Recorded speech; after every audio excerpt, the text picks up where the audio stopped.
Am văzut că vă plac tare mult clipurile cu generatoare, așadar în acest videoclip vorbim despre un generator de la DU, model GDK3600, puternic, cu multe dotări și unul exact așa cum trebuie.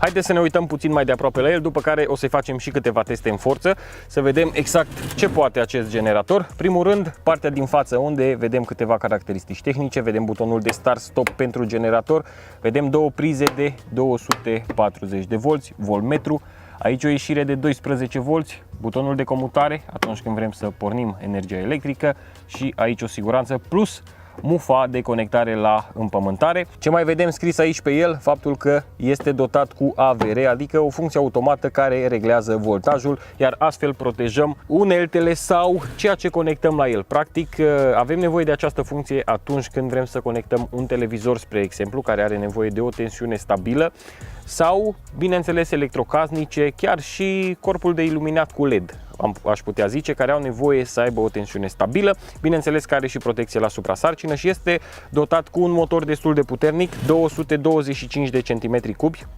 Chiar aici îl putem observa, aici vedem ața demarorului, capacul filtrului de aer pe care va trebui să-l verificăm și să-l curățăm și aici, bineînțeles, robinetul pentru benzină.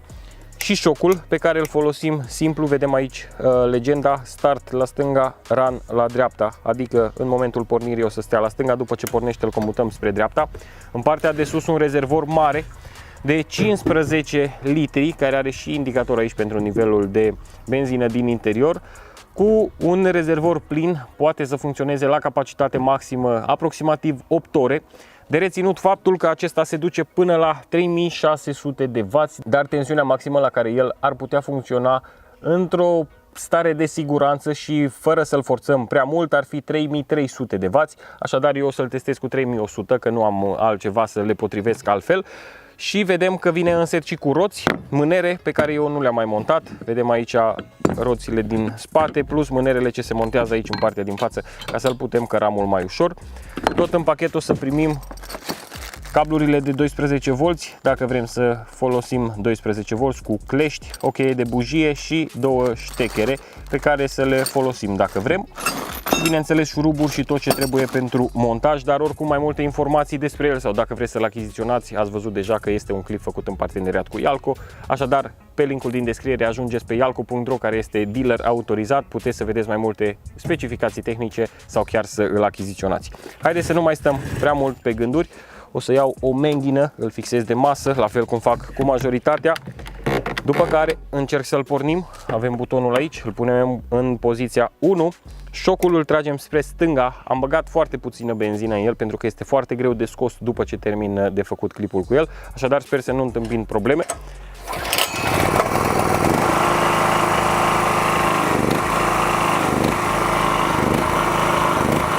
Așa și așa.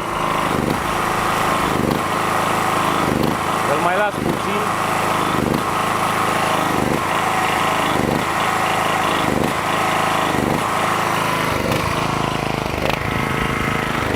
Cred că e cam puțină benzină.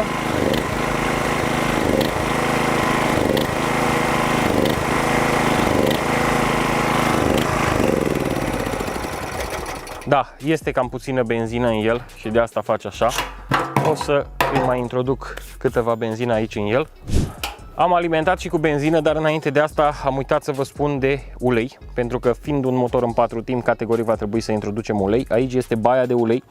Scrie și aici pe etichetă că nu are ulei când vine de nou, dar va trebui să introducem 0,6 litri ulei pentru motoare în 4 timpi și tot aici avem și o legendă care ne arată care ar trebui să fie nivelul uleiului, adică în buza filetului de sus, pe o poziție dreaptă, bineînțeles. Am completat cu puțină benzină.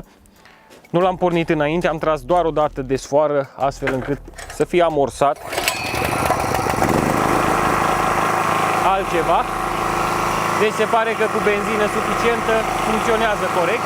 Bun, am aici un aspirator de 1400 de W, după cum puteți observa. Îl conectăm și pornim electricitatea, după care pornim aspiratorul.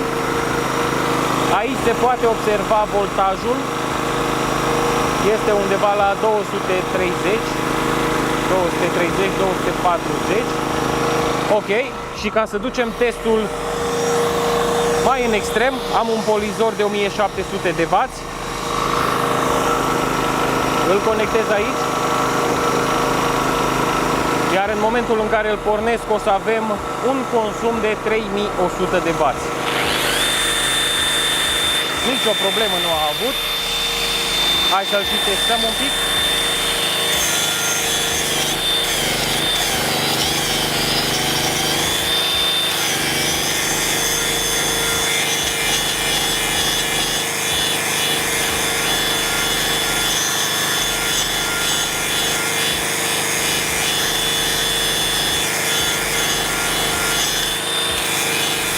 Cu polizorul la performanță maximă.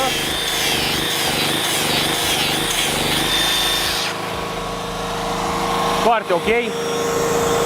Aspiratorul încă funcționează.